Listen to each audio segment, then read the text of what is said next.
Bonjour à tous, bonjour à toutes, soyez les bienvenus ce matin. J'espère que vous allez bien. Est-ce que vous allez bien?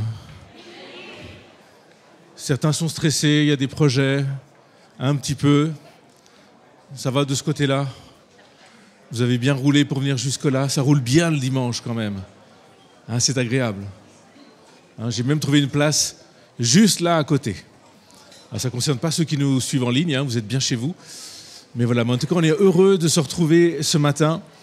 On a déjà vécu un bon culte à 9h et on se réjouit de le vivre un petit peu différemment, mais avec le même Seigneur, avec le même impact, en tout cas, ou même un impact plus fort. Parce que ce qui nous réunit, ce qui nous motive ici, c'est évidemment le groupe Louange, le président du culte, le prédicateur, le café. Non, on peut avoir toutes sortes de raisons de venir ici, parce qu'on a peut-être des amis, on espère. Hein. Mais je pense que la raison ou la personne pour laquelle on vient, c'est Jésus. C'est pour lui qu'on vient là. C'est lui qu'on veut ressentir, qu'on veut recevoir, qu'on veut rencontrer d'une manière particulière. Alors j'imagine que vous avez prié pour venir, Seigneur, des feux verts, Seigneur, une place de parking, Seigneur, pas cette sœur qui vient me parler, ou ce frère. Vous avez peut-être fait de ce genre de prières qui ne sont pas des super prières, mais vous pouvez les faire. Mais cette prière qui dit, Seigneur, je te veux, Seigneur, je veux te rencontrer, Seigneur, viens en moi, viens dans ma réalité. Seigneur, j'ai besoin de toi aujourd'hui, encourage-moi. Encourage-moi aujourd'hui. Seigneur, j'ai besoin.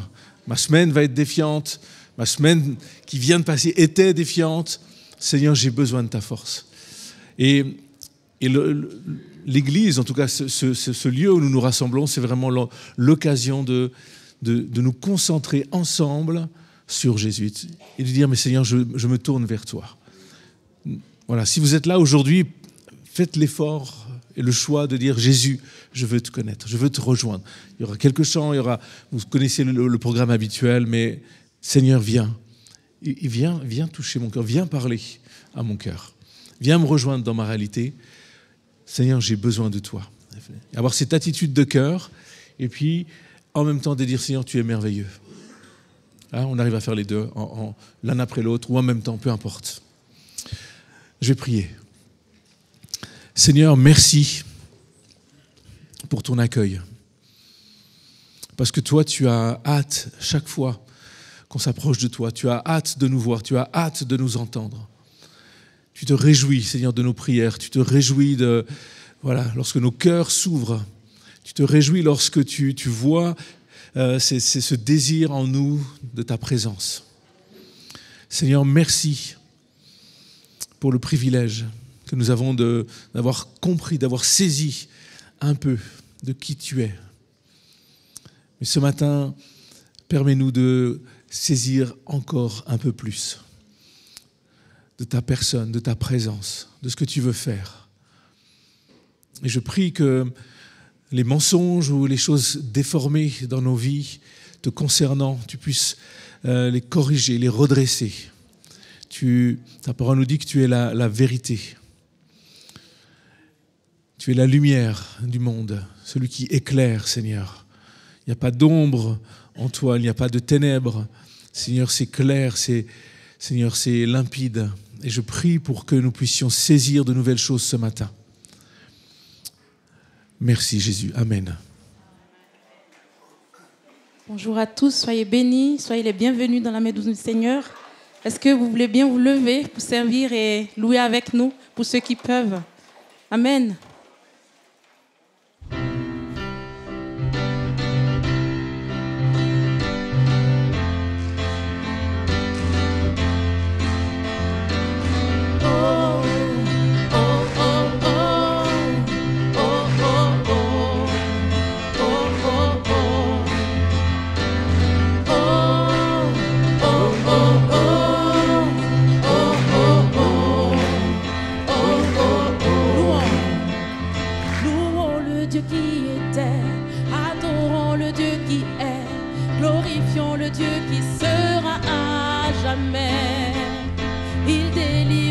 captifs, Il ouvre la mer en deux. Notre Dieu est victorieux. Quelle joie dans la maison du Père, quelle joie dans la maison de notre Dieu. Nous élevons nos voix, nous ne nous tairons pas. Quelle joie dans la maison du Père, oui, il est présent parmi nous. Nous élevons nos voix, nous ne nous tairons pas. Oh, oh, oh, oh, oh, oh, oh, oh, oh, nous ne nous tairons pas. Oh, oh, oh, oh, oh, oh, oh, oh, oh. Louons le Dieu qui guérit, louons le Dieu qui agit, louons le Dieu qui nous ouvre le chemin. Sur la croix il s'est livré, puis il est ressuscité. Notre Dieu nous redonne vie. Quelle joie dans la maison du Père, quelle joie dans la maison de notre Dieu. Nous élevons nos voix, nous ne nous tairons pas. Quelle joie dans la maison du Père, oui, il est présent parmi nous. Nous élevons nos voix, nous ne nous tairons pas. Oh, oh, oh, oh, oh, oh, oh, oh, oh, nous ne nous tairons pas. Oh, oh, oh, oh, oh, oh, oh, oh, oh. Nous étions mendiants, maintenant couronnés. Nous étions captifs, maintenant libérés. Nous sommes acceptés, pardonnés, ta grâce rachetée. De tes enfants, oh Dieu te loue. Nous étions mendiants, maintenant couronnés.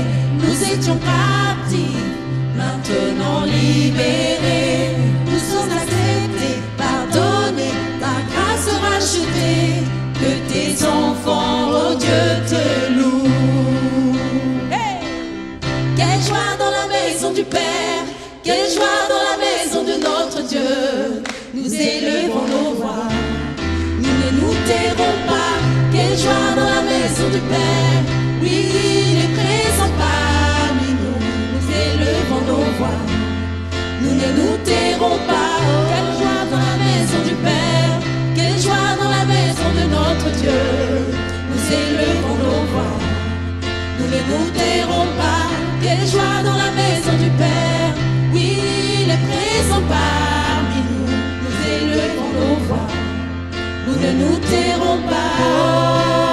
Oh, oh, oh, oh, oh, oh, oh, oh, oh, nous ne nous tairons pas. Oh, oh, oh, oh, oh, oh, oh, oh, oh.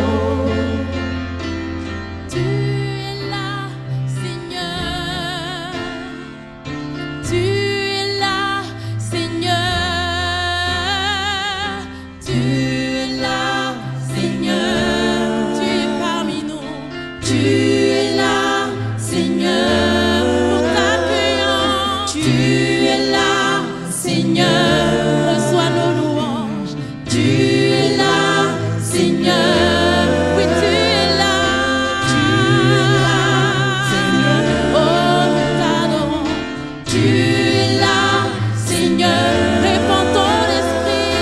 Tu es là, Seigneur. Oui, tu es là. Tu es là, Seigneur.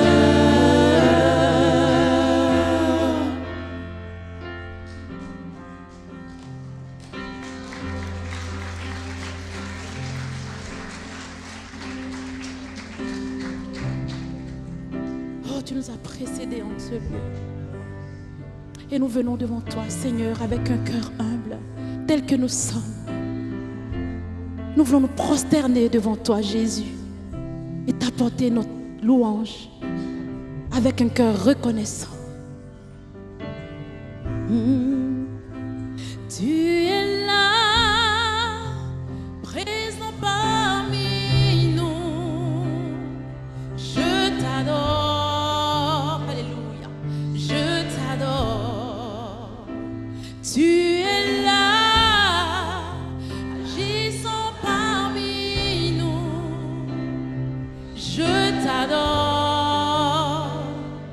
Je t'adore, tu es là,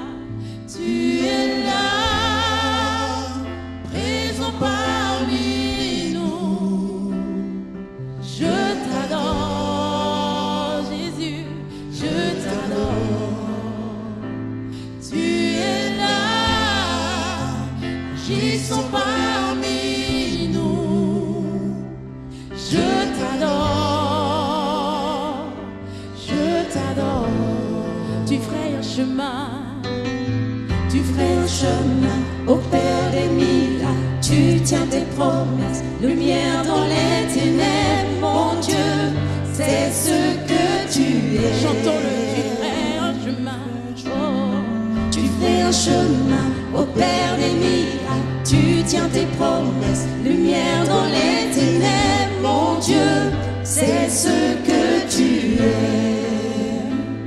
Tu es là, transformons nos vies. Jésus, je t'adore, je t'adore. Tu es là, tu es là, tu restaures les cœurs brisés. Je t'adore, je t'adore, je t'adore. Tu ferais un chemin, tu ferais un chemin au Père des miracles. Tu tiens tes promesses, lumière dans les ténèbres, mon Dieu, c'est ce que tu es.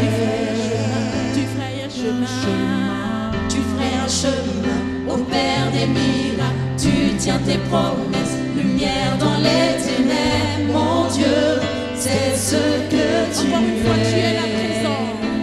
Tu es là, présent parmi nous. Jésus, nous t'adorons. Je t'adore, je t'adore. Tu es là, agissant parmi nous. Ton peuple t'adore, Seigneur. Je t'adore. Oh, ton église t'adore. Je t'adore. Tu ferais un chemin dans nos vies. Tu ferais un chemin au Père des miracles. Tu tiens tes promesses, lumière dans les ténèbres, mon Dieu, c'est ce que tu es. C'est ce que tu es. C'est ce que tu es.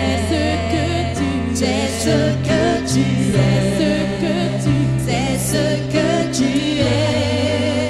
C'est ce que tu es. Tu es l'étoile du matin. C'est ce que tu es. C'est ce que tu es. Sauveur de nos vies. C'est ce que tu es.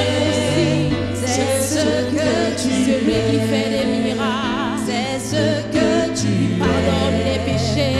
C'est ce que tu es. Et il ressuscite même les morts. C'est ce que tu es. Oh, c'est ce que tu es. C'est ce que tu es. C'est ce que tu es. Le Dieu tout-puissant. C'est ce que le soleil du matin. C'est ce que tu es. Le roi des rois. C'est ce que tu es. Consolateur, divin rocher. Alléluia, proclamons-le. Libérateur, prince de la paix, Dieu créateur. Tu es le Fils bien-aimé, le roi serviteur, Seigneur commencement. Alléluia, tu es l'ultime fin. Tu es le soleil levant. Et tu es l'étoile du matin. Oui, tu es Dieu tout-puissant. Tu es Dieu trois fois saint. Jésus, tu es sauveur vivant, maître souverain. Oh, oh, oh, oh, oh, oh, oh, oh.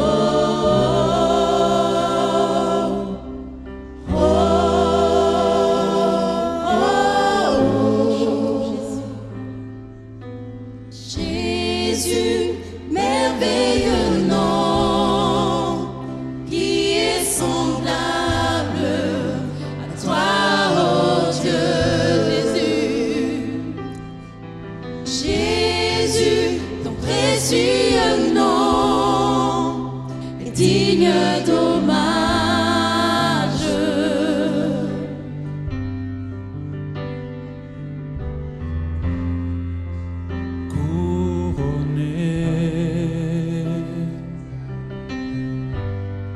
Rayonnant de majesté, tout l'univers proclame ta grandeur.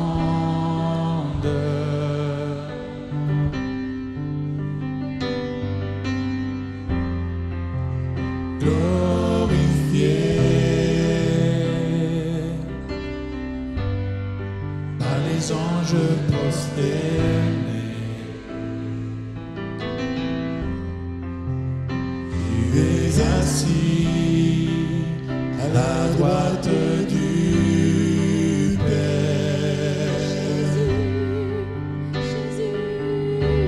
Jésus, merveilleux nom, qui est semblable à toi, ô Dieu.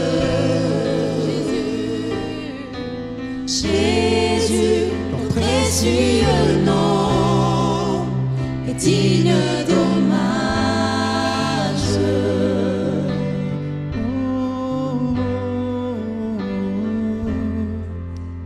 Captivé par l'éclat de ta beauté, nos voix s'élèvent pour te rendre gloire. Le merveilleux nom, Jésus. Jésus, merveilleux nom, qui est semblable à toi, ô Dieu. Oh Jésus, Jésus, ton précieux nom est digne d'hommage. Jésus, merveilleux nom. Jésus, merveilleux nom, qui est semblable à toi, ô Dieu. Jésus, ton précieux nom est digne d'hommage.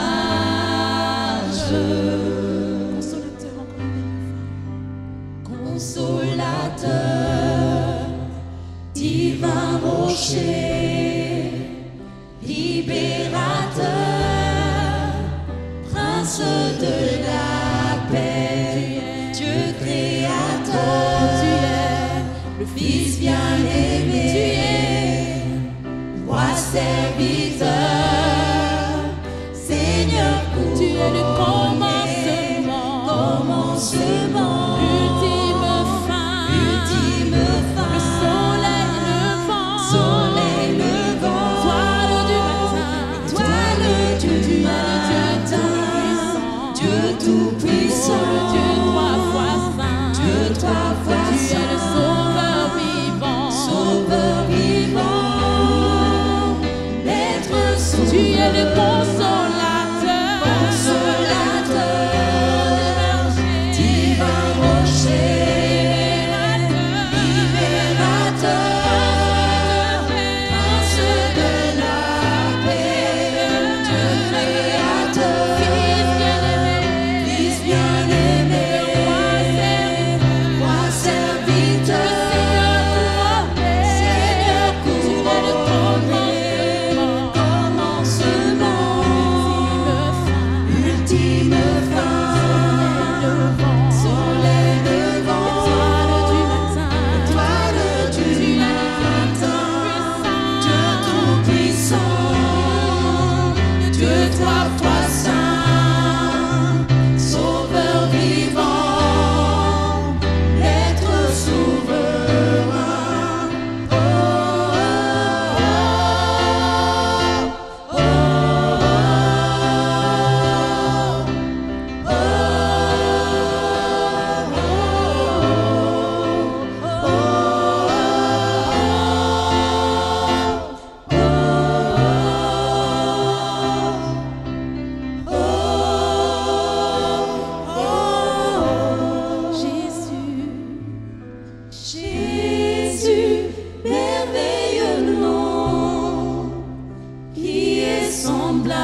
Alléluia. Merci Jésus parce que tu nous cherches.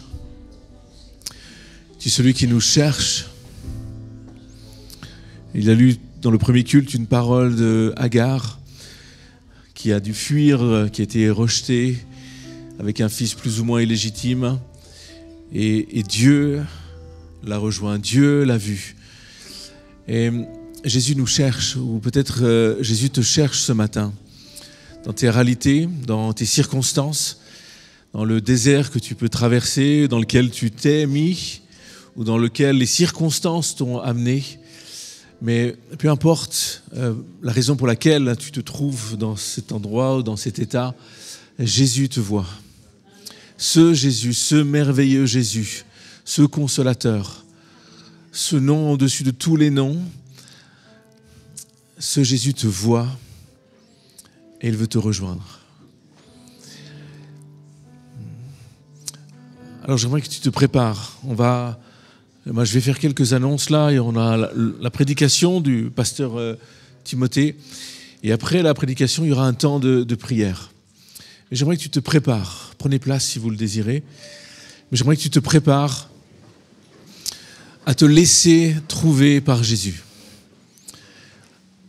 Je ne dis pas à travers les annonces, ça va être à peu près normal, mais à travers la prédication, à travers ce qu'on vient de vivre, ce temps de louange, laisse-toi trouver par Jésus.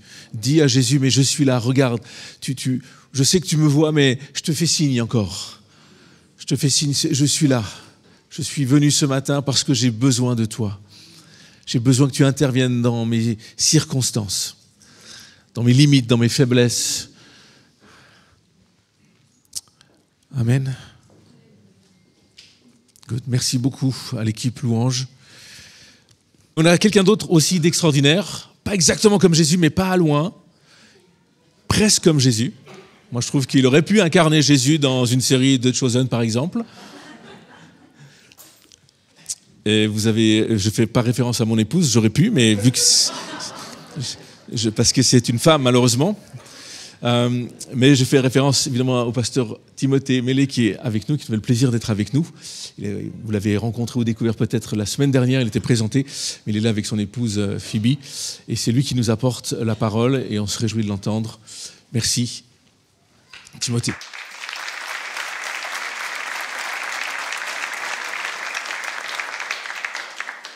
Merci Emmanuel pour cette belle introduction. Je vais essayer de garder le niveau.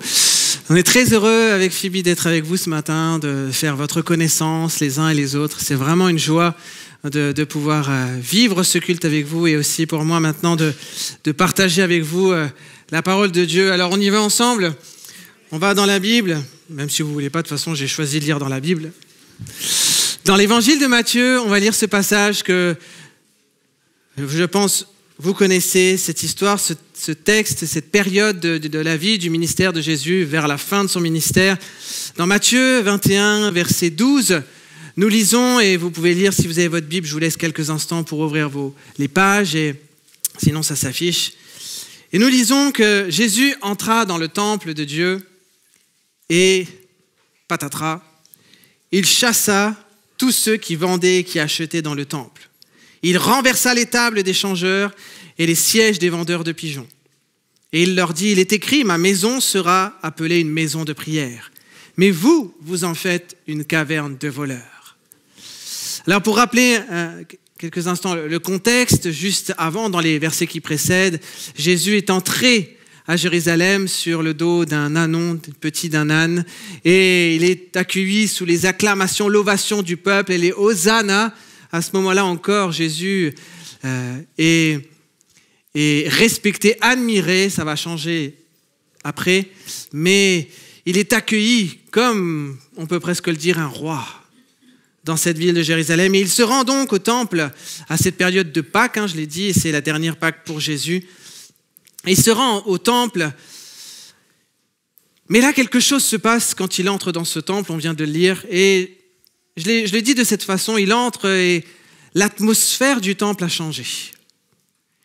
Il franchit la porte, je ne sais pas si ça vous est arrivé de franchir la porte d'une maison, d'un lieu, et de sentir l'atmosphère pesant, lourd. Alors je ne vais pas forcément dans l'extrême, parfois c'est vrai, il y a des atmosphères spirituelles, occultes, qui sont lourdes, on sent qu'il y a quelque chose, il y a un malaise spirituel, il y a une oppression, on sent qu'on n'est pas en terrain conquis, mais je ne vais pas forcément dans cet extrême-là, qui est une réalité aussi, mais parfois plus simplement, je ne sais pas si ça vous est arrivé d'arriver dans une maison et vous sentez qu'il y a de l'électricité dans l'air.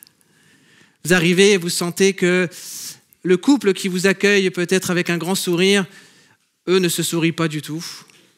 Ils s'évitent du regard.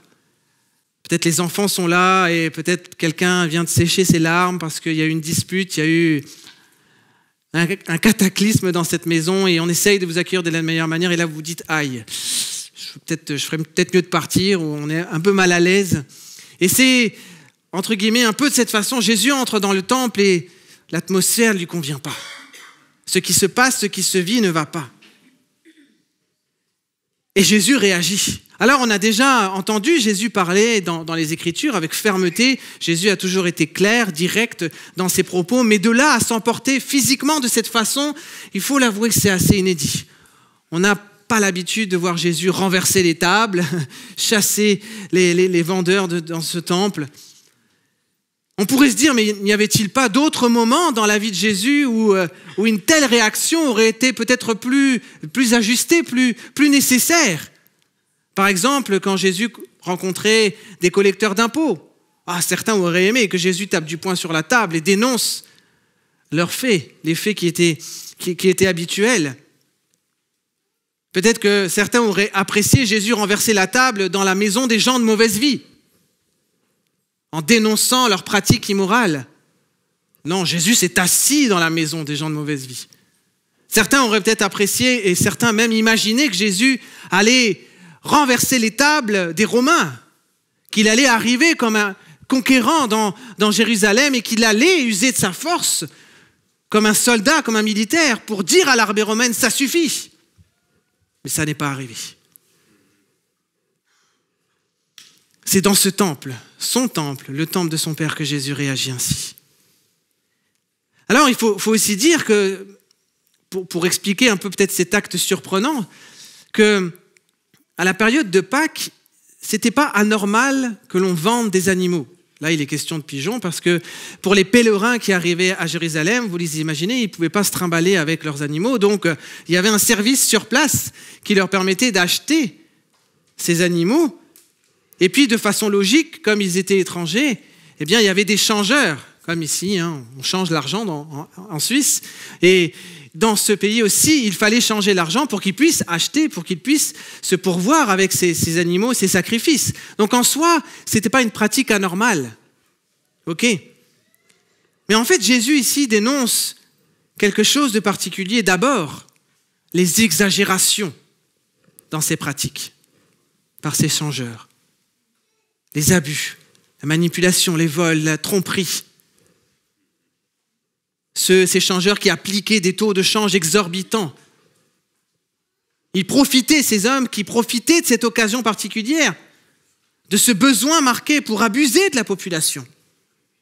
Tout cela, on peut le dire, sous le regard complaisant des chefs juifs, qui en tiraient eux-mêmes un profit. C'est le premier aspect, mais en fait, si on examine ce texte encore plus et en connaissant notre Seigneur, ce qui le touche encore plus, c'est ce que j'ai dit en introduction, l'atmosphère de ce lieu, ce pourquoi ce lieu a été érigé, ce pourquoi ce lieu a été consacré n'est plus. Ce lieu est pour Jésus la maison de son Père. C'est un lieu où on vient pour prier, pour être enseigné et tout simplement pour rencontrer l'Éternel, apporter les sacrifices. Mais à ce moment précis, quand Jésus entre, il n'entend plus les prières. Il n'entend pas le son des louanges résonner. Ce qu'il entend, c'est le bruit des animaux qui beuglent. Les voix qu'il entend, c'est les voix des négociants, des marchands, de ces changeurs qui crient, qui négocient. Et ça touche le cœur de Jésus. Parce que l'ordre, la sainteté du temple ont été bouleversés par un désordre, le désordre d'un grand bazar. par le brouhaha d'une place de marché. Vous voyez une place de marché? Vous voyez le temple? C'est les deux extrêmes. Et Jésus ne peut tolérer que sa maison, que la maison de son Père soit à ce point outragée. Il est hors de question que les choses demeurent ainsi. Il ne peut pas laisser passer ça. Et Jésus prend donc autorité. De manière physique, pratique, il chasse, il renverse les tables. Il faut que ce soit clair pour tout le monde. Ce lieu, c'est la maison de mon Père. Vous êtes en train d'empêcher ce temple de vivre ce pourquoi il a été érigé. Le temple de Dieu n'avait pas d'autre vocation. Ce n'était pas un espace multifonction. Ce temple n'avait qu'une seule destinée, être l'habitation de Dieu parmi les hommes. Et ça n'est plus le cas. Et Jésus est dans son droit de réagir de cette façon. Chers amis, vous l'aurez compris, je pense, on le dit souvent dans les messages, mais nous savons que pour nous, croyants, chrétiens, enfants de Dieu, la maison de Dieu, ça n'est pas d'abord un lieu où nous nous réunissons. Même si nous avons l'habitude d'employer le terme que nous venons à l'église, la maison de Dieu, bien sûr, mais la maison de Dieu, je le rappelle ce matin, c'est d'abord un corps vivant, composé de pierres vivantes. Amen, vous êtes des pierres vivantes qui composent l'église, qui êtes l'église, nous sommes l'église ensemble. Et je veux rappeler et peut-être accentuer, c'est vraiment le cœur de ma pensée ce matin, accentuer que cette maison commence par ma propre vie. C'est mon premier point ce matin. Je suis la maison de Dieu. Paul va dire aux Corinthiens, ne savez-vous pas que vous êtes le temple de Dieu? Que l'Esprit de Dieu habite en vous, c'est pas n'importe quoi. Et cette parole, c'est vrai, a une dimension collective pour parler de l'Église, l'ensemble du corps, c'est vrai. Mais elle est aussi et peut-être d'abord destinée à titre individuel pour chacun des membres qui composent cette Église. Et j'aimerais nous dire ce matin que Jésus a le souci de sa maison. Je veux dire à quelqu'un ce matin que Jésus a le souci de nos vies, de ta vie. Dans le récit de cet événement, mais qui est mentionné dans l'évangile de Jean, au chapitre 2, c'est intéressant parce que les disciples vont ajouter une phrase, en tout cas elle nous est rapportée ici.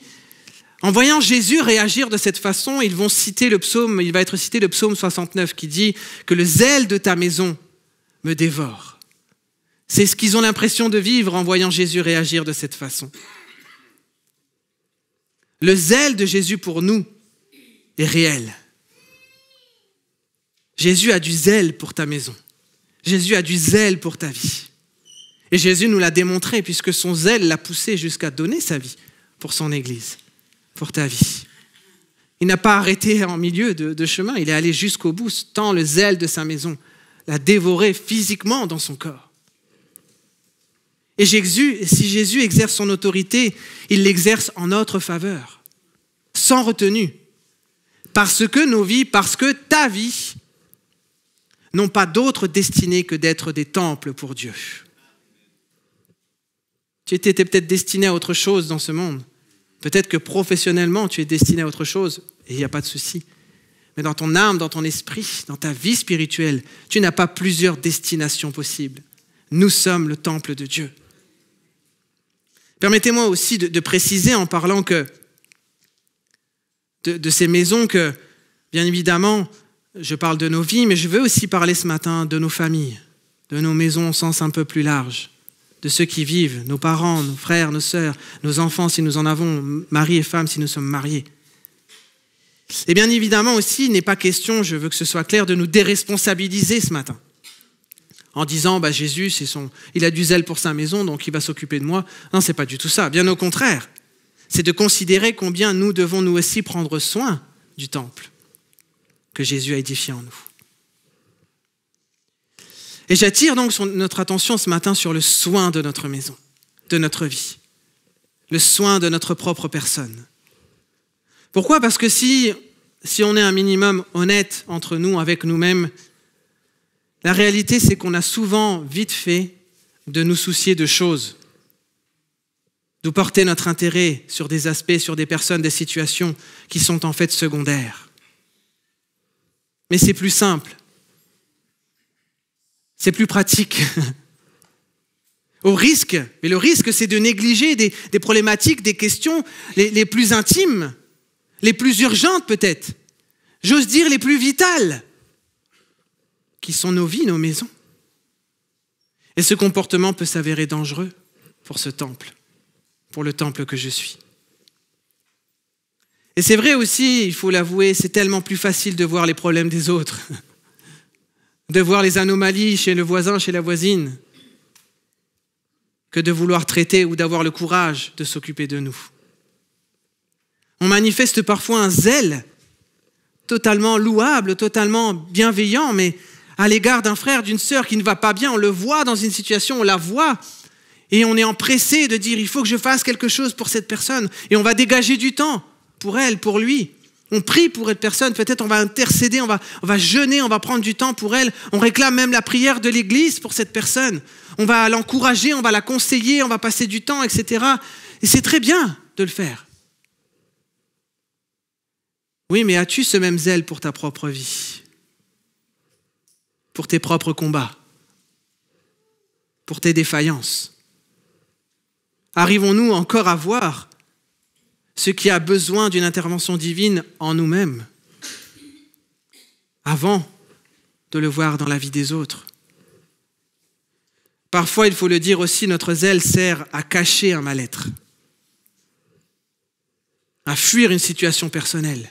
On la couvre, on la masque, littéralement, avec ce zèle, avec un service, avec une expression extérieure, mais qui cache quelque chose de malade, de fatigué, de brisé peut-être à l'intérieur. On se rend disponible dans l'église autour de nous pour servir et c'est tellement bon, mais attention. Quelquefois, je ne sais pas si vous l'avez remarqué, mais les pasteurs, on le voit aussi quand on échange avec les personnes, on a des comportements assez... C'est assez paradoxal de voir parfois quelqu'un qui veut aider quelqu'un d'autre dans un sujet, sur un sujet, une question pour laquelle lui-même aurait besoin d'être aidé. Moi, j'ai envie de faire de la relation d'aide. J'ai à cœur la relation d'aide des personnes qui sont là, qui vivent la dépression, qui ont des traumatismes, etc. Et puis, on se rend compte en parlant avec la personne qu'elle-même vit des situations de tragédie, peut-être des traumatismes d'enfance, mais plutôt que de s'occuper de ses propres tragédies, elle s'occupe de celles des autres. Parfois, il y a des couples qui sont là. Oui, on veut aider les couples, on veut vraiment faire aider les couples. Et puis, on se rend compte malheureusement que le couple lui-même, il est en train de se déchirer. Parce qu'on ne voit plus ce qui est sous nos yeux. Et ça paraît plus simple, plus évident d'aider les autres. À l'intérieur de nous, quelque chose ne va pas. Et on ne le voit pas, on ne le voit plus. Le temple que nous sommes se fragilise. Mais combien de temps allons-nous tenir ? Nous lisons aussi dans la suite du passage de Matthieu 21, vous pourrez regarder, que les sacrificateurs, une fois que Jésus va faire le ménage, il va rétablir ce qui doit être rétabli dans le temple, il va faire des miracles. Et on va entendre les enfants, cette fois-ci, crier à Hosanna. Et les sacrificateurs étaient indignés de ce que Jésus faisait des miracles dans le temple et de ce que les enfants n'étaient pas calmes. Et là, on se dit, mais vous êtes indignés de ça et vous n'étiez pas indignés de voir les commerçants faire leur marché. Mais parfois, on réagit comme ça aussi. Parfois, nous jugeons la vie des autres. Nous jugeons les actes, les pratiques. Mais nous ne voyons pas ou plus les compromis qui se sont installés en nous. Et qui sont tout autant dénonçables, qui méritent tout autant d'être traités. Et j'en arrive à mon deuxième point, car sans une prise de conscience sur l'état de notre cœur, de notre maison, de notre temple, sans une réaction ferme, claire de notre part, il y a un risque que je qualifierais de basculement. Une frontière risque d'être dépassée. Jésus va dire, ma maison sera appelée une maison de prière. Jusque-là, tout le monde dit Amen. J'imagine les chefs religieux dire Amen, Seigneur. Mais vous en avez fait une caverne de voleurs. Ah, là, je ne peux pas dire Amen. Une frontière est dépassée. J'essaie d'imaginer ces chefs religieux qui vont dire quand même, Seigneur, t'exagères. Oser dire que le temple est devenu une caverne. Non, c'est trop. Mais c'est un fait. Jésus ne voit plus le temple, il voit une caverne de voleurs.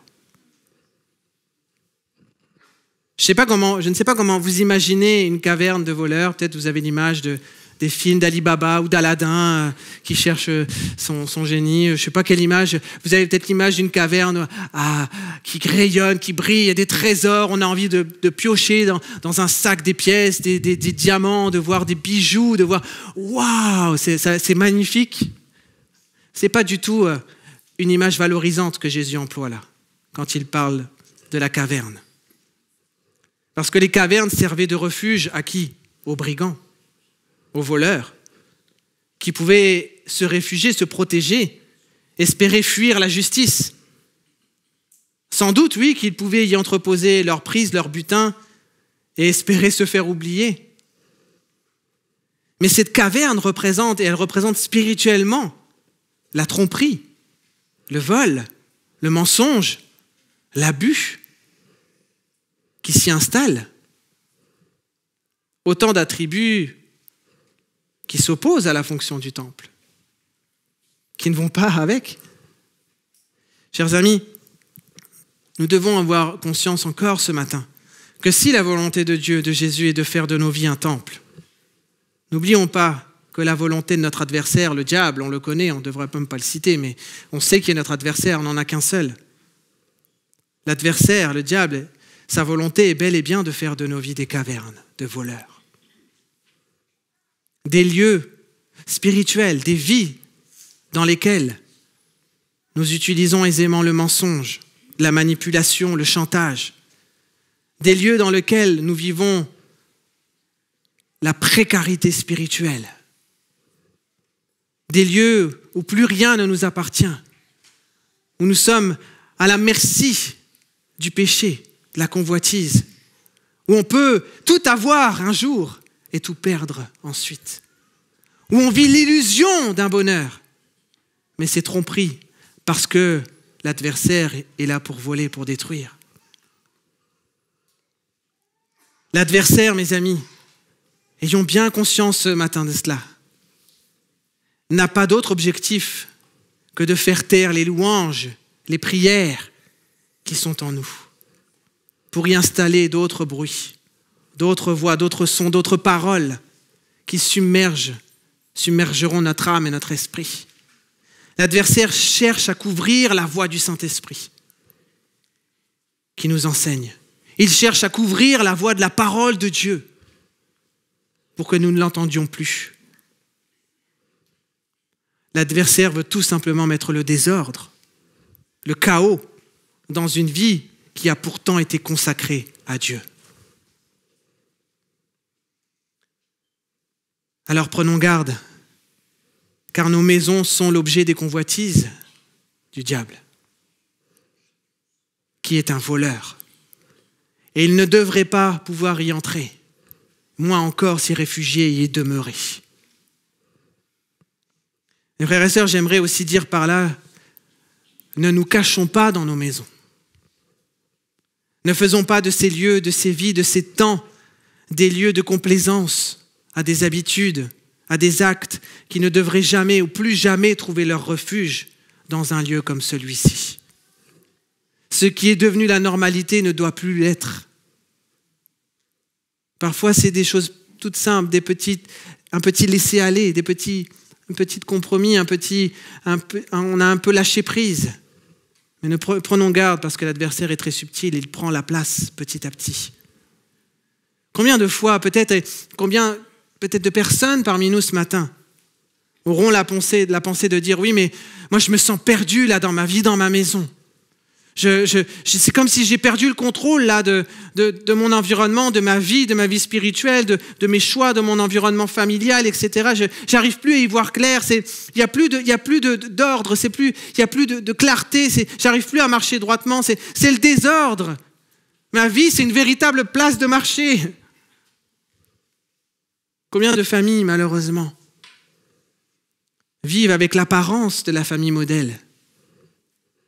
Et quand ils sont là, à l'école, à l'église, waouh, on est admiratif de ce couple qui est là ensemble avec des enfants bien éduqués. Et malheureusement, quand on entre dans la maison, on se rend compte que c'est tragiquement et malheureusement pas la réalité. ce n'était qu'une apparence. Combien de familles, combien de vies, combien de personnes ont la façade d'un temple, mais sont en leur sein devenus une caverne pour le voleur. Combien de maisons ressentent et vivent, et peut-être ce matin quelqu'un constatera que l'atmosphère environnante dans sa maison a changé. Il y a quelque chose qui ne va plus, à cause peut-être des querelles à répétition, à cause peut-être de mauvais traitements, à cause de paroles qui ont été lancées, qui ont été dites, à cause de mensonges, à cause de tromperies, à cause de choses qui n'auraient pas dû entrer. Mes amis, quelque chose doit changer. Je sais, c'est dur de dire amen. Mais il faut renverser la situation. Jésus a renversé les tables, mais nous devons renverser les situations dans nos maisons. Il faut rendre à cette maison sa vocation première. Et j'arrive à mon troisième point. Cette maison nécessite peut-être un acte de purification, un grand ménage. Alors la scène, je l'ai dit, la scène de comportement de Jésus pourrait nous gêner. Mais je l'ai dit tout à l'heure, Jésus réagit ainsi parce qu'il n'y a pas d'autre solution. Mes amis, quand le mal est fait, quand certaines limites ont été dépassées, il nous faudra être radical. Il nous faudra être ferme. Il n'y a pas de négociation, il n'y a plus de négociation possible. Il faudra renverser, rétablir la situation telle que Dieu l'avait prévue à la base. Alors c'est vrai, des fois c'est difficile de lâcher prise. C'est difficile de dire au Seigneur, Seigneur, vas-y. On préfère parfois garder un semblant de paix. On préfère garder une apparence de bonne santé plutôt que de laisser le Seigneur, excusez-moi l'expression, mettre le bazar en nous. En tout cas, c'est l'impression qu'on a. Mais je vais vous dire quelque chose et j'espère que cela pourra aider quelqu'un à accentuer sa dépendance et sa confiance en Dieu. Quand Jésus renverse les tables et chasse les vendeurs, ce n'est pas à son temple qu'il s'en prend. Ce n'est pas contre son temple, mais c'est contre tous ceux qui ont touché à la maison de Dieu. Quand Jésus renverse les choses dans ta vie, ça n'est pas pour te détruire toi. Ce n'est pas pour te mettre à terre, pour te déranger. Ce n'est pas pour t'exposer, pour nous exposer publiquement, pour nous faire honte. Mais sa volonté, c'est de rendre ce qui a été volé. Sa volonté, c'est de redonner à ta vie son rôle, sa destinée, son identité réelle. Alors il faut laisse au Seigneur la possibilité de faire ce grand ménage. Soyons nous-mêmes d'ailleurs déterminés à exercer à nouveau l'autorité que Christ nous a transmise dans nos vies, dans nos maisons. Reprenons le mot, reprenons l'autorité de Christ. Il est dit dans 2 Chroniques 29, écoutez, verset 5, écoutez-moi Lévites, sanctifiez-vous, sanctifiez la maison de l'Éternel, le Dieu de vos pères, et mettez ce qui est impur hors du sanctuaire. Ce n'est pas le Seigneur qui va tout mettre dehors, c'est à nous aussi de le faire.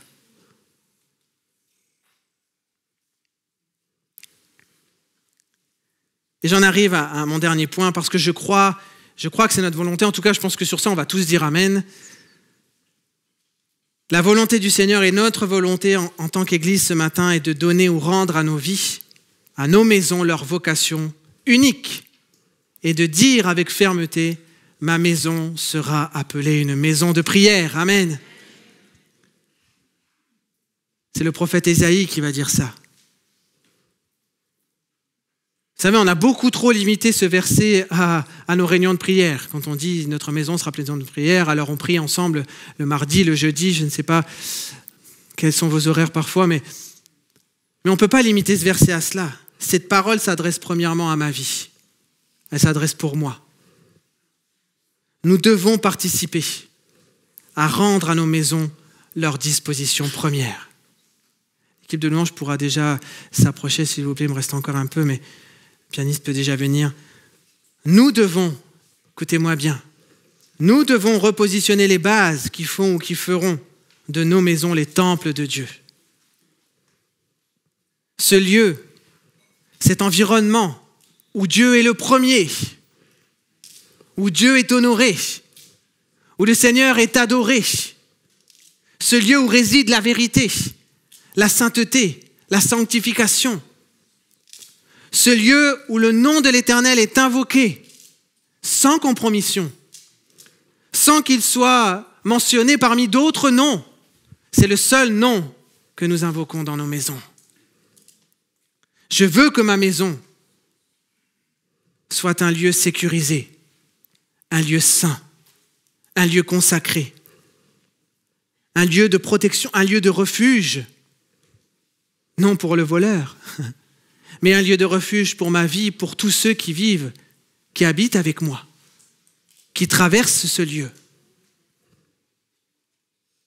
Je veux faire de ma maison une maison de prière.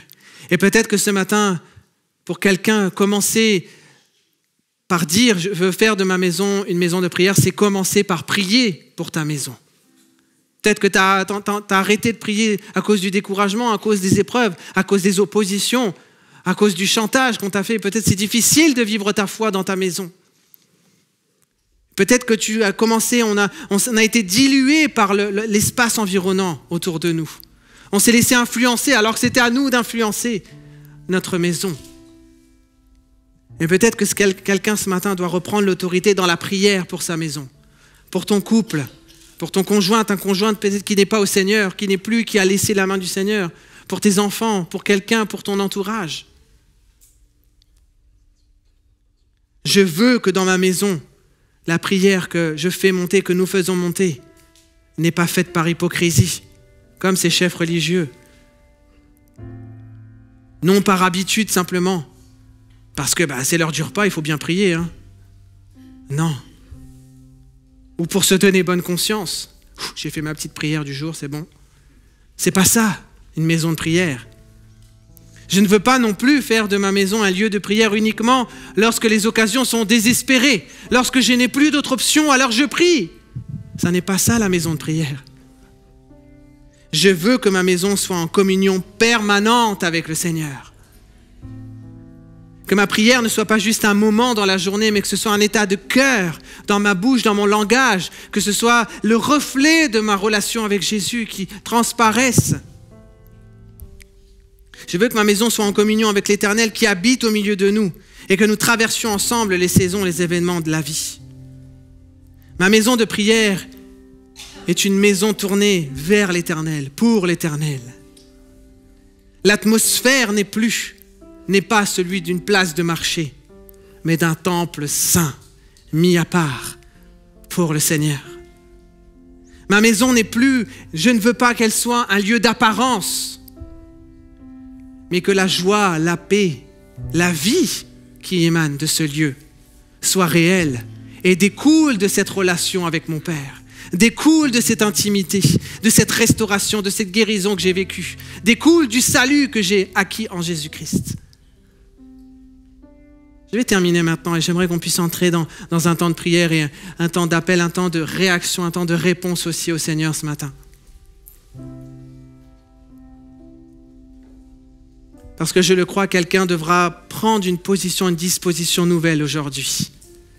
Pour lui-même, pour sa maison, pour son environnement. Quelqu'un peut-être doit dans sa prière et peut-être tu peux commencer à dire avec tes mots, dire au Seigneur, Seigneur, j'ai laissé trop de place, trop de temps à des situations, à des environnements, à des relations peut-être, à des paroles qui nuisent à ma maison, qui ont corrompu ma vie. Le titre de mon message, je l'ai dit, et j'ai volontairement écrit « Ma maison sera appelée 3 petits points ».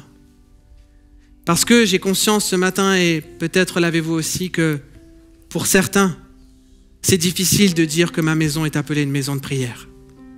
Quelqu'un ce matin devant Dieu, honnêtement, aurait plutôt tendance à dire « Ma maison est une maison de cris, une maison de pleurs, une maison de découragement, une maison d'angoisse, une maison de mensonges,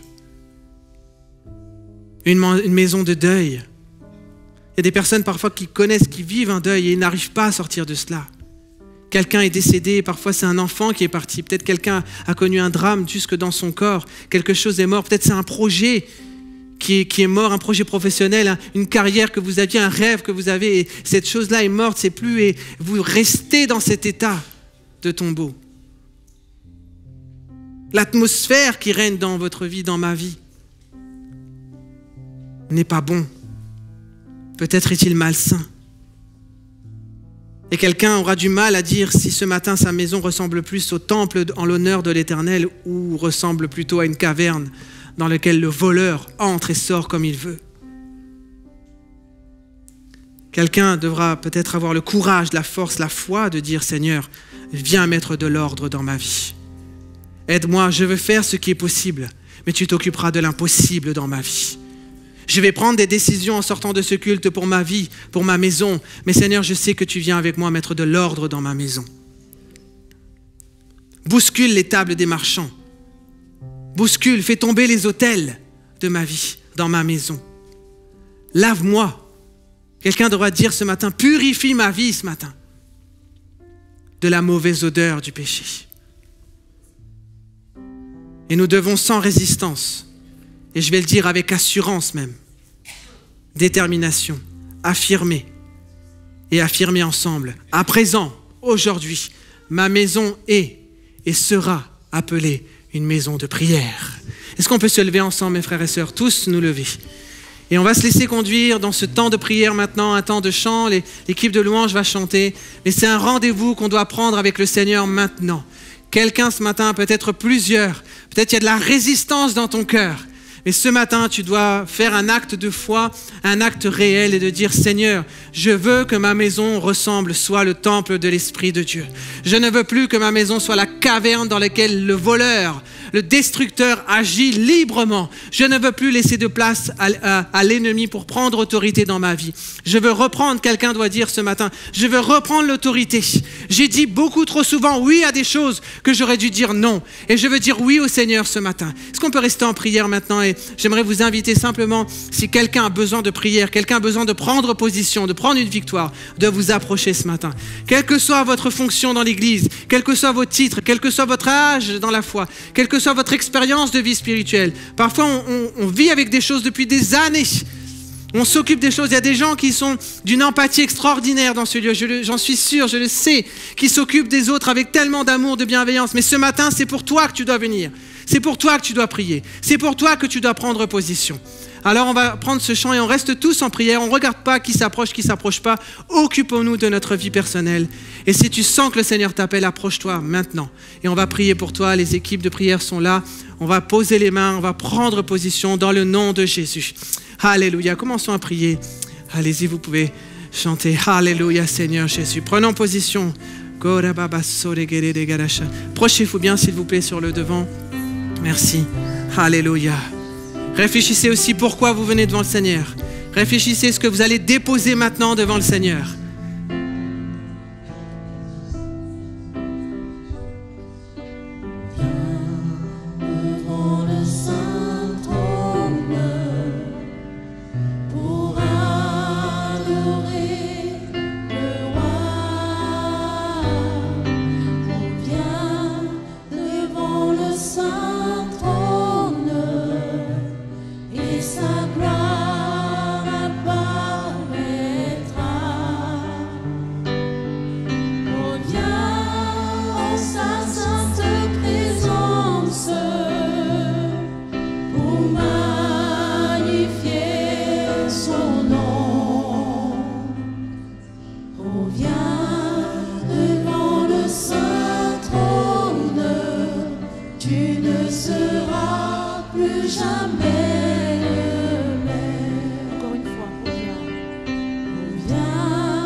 Je viens devant le saint trône, je ne serai plus jamais le même. Je ne serai plus jamais le même. Non, plus jamais le même. Je ne serai plus jamais.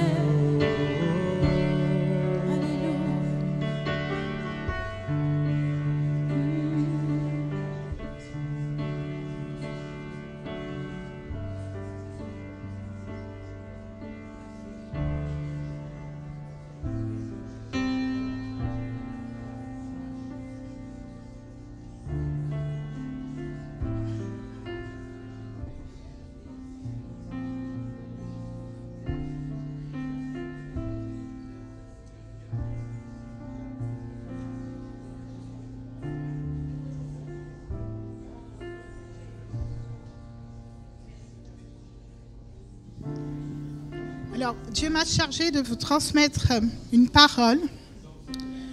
Il me disait que certains et certaines, à l'exemple du peuple d'Israël, se sont prostitués devant des dieux de Balaam et ont osé attribuer les victoires qu'ils leur ont données à ces idoles, à des hommes. Certaines se sont comportés comme si Dieu était mort. Et Dieu vous appelle à revenir à lui. Certains ont accepté des principes d'hommes.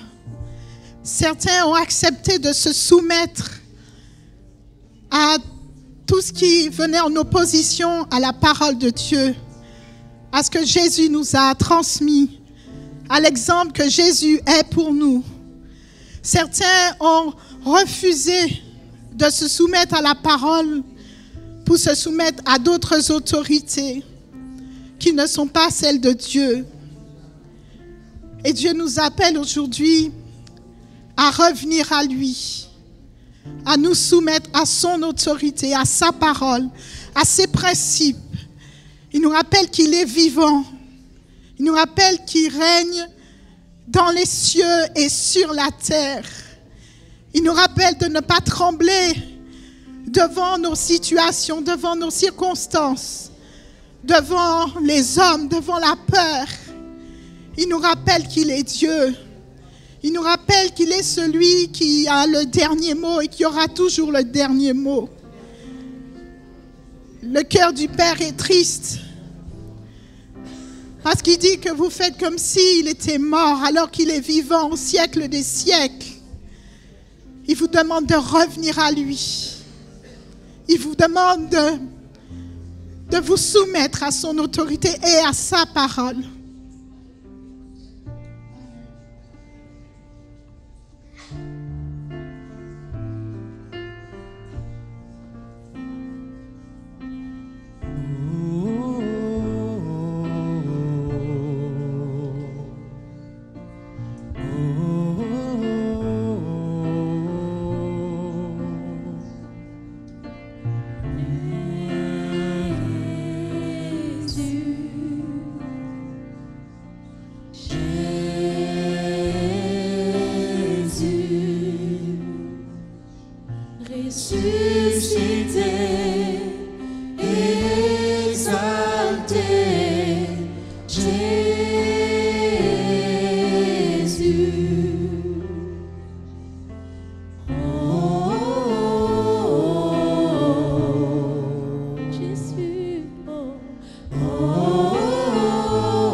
ressuscité et exalté, Jésus, ton nom est comme le miel sur mes lèvres, ton esprit qui rafraîchit mon âme, ta parole une lampe à mes pieds. Jésus, je t'aime, oui je t'aime. Ton nom est comme le miel sur mes lèvres, ton esprit qui rafraîchit mon âme, ta parole une lampe à mes pieds. Jésus, je t'aime. Jésus, je t'aime. Oui, je t'aime. Jésus, je t'aime. Jésus, je t'aime. Oui, je t'aime. Jésus, je t'aime. Jésus, je t'aime. Oui, je t'aime. Jésus, je t'aime. Jésus, je t'aime. Oui, je t'aime.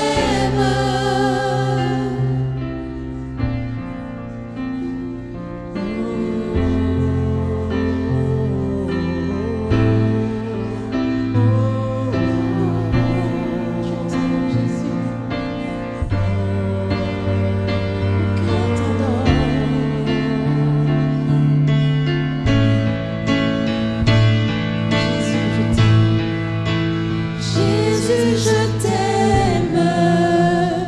Oui, je t'aime. Jésus, je t'aime. Oui, je t'aime. Jésus, je t'aime. Oui, je t'aime. Jésus, Jésus, je t'aime.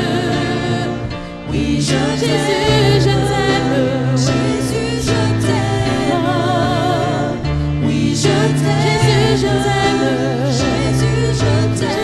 Jésus, oui, je t'aime. Jésus, je t'aime.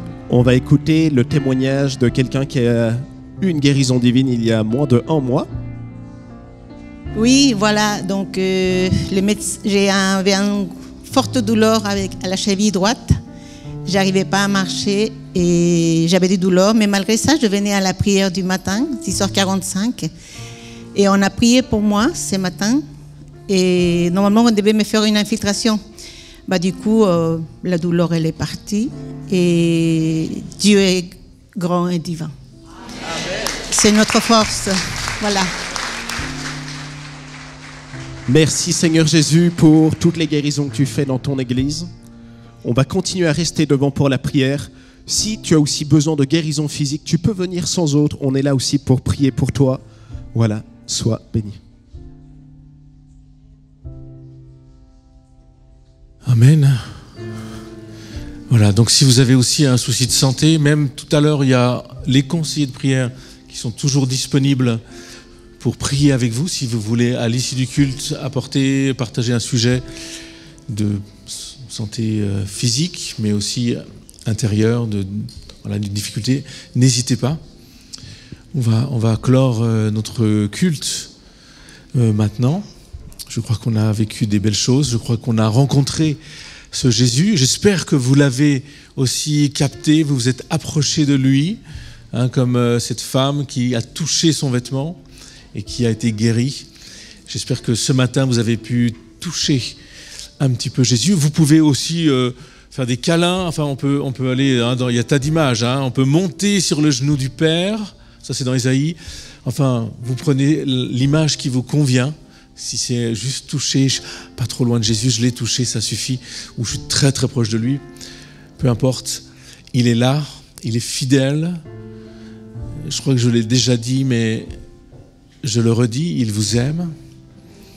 Et il est présent là, dans nos maisons, dans nos cavernes ou dans nos coins caverneux de nos maisons. Parce que des fois, oui, ça va, on a fait les 2 premières pièces et il y a encore quelques cavernes à à traiter, mais sachez que Dieu est fidèle et qu'il a la capacité de transformer nos vies. Et parfois, c'est compliqué, je vous l'avoue. Parfois, on n'a pas envie. Mais derrière cette intervention, il y a la paix. Derrière l'attouchement de Dieu, derrière l'œuvre de Dieu, il y a une guérison. Il y a une transformation qui s'opère. Et parce que Dieu est fidèle. Dieu est fidèle. Moi, je le suis à peu près. Je tente de l'être. Je veux. Mais je suis limité avec mon cœur. Mais j'ai pas envie. Mais Dieu, il est là. Oh, j'ai commencé une œuvre en toi. Je vais la poursuivre. Et Dieu a commencé une œuvre en toi aussi. Et c'est lui qui est fidèle. Alors si tu lui dis, oui, je suis d'accord, mais j'ai peur, ok, ça suffit. Hein? Et puis, on n'est pas dans la méritocratie à l'Église. Hein? On n'est pas là, on ne fait pas des choses pour mériter l'intervention de Dieu. Oui, on parle de prière et de jeûne et de choses, oui, parce que c'est des pratiques qui sont saines, mais ce n'est pas parce qu'on veut mériter quelque chose, c'est juste parce qu'en fait, Seigneur, je veux consacrer ce temps, je veux t'offrir ce temps-là, cette chose-là. Mais les cadeaux de Dieu, l'œuvre de Dieu, elle se reçoit par la grâce, parce que Dieu s'est donné lui-même. Et tout est à disposition de nous. Tout. Alors, soyez bénis, soyez encouragés. Merci Timothée, merci à chacun, merci à l'équipe Louange, merci à tous ceux qui ont servi pendant ce culte. Les enfants ont fait un bon programme, j'ai vu, je vous rappelle, il y a un apéro pour les parents. Je vous rappelle que Jérémie est disponible pour tout ce qui est baptême. Et la prière pour ceux qui ont encore besoin, venez devant et les équipiers seront là. Bon dimanche à tous.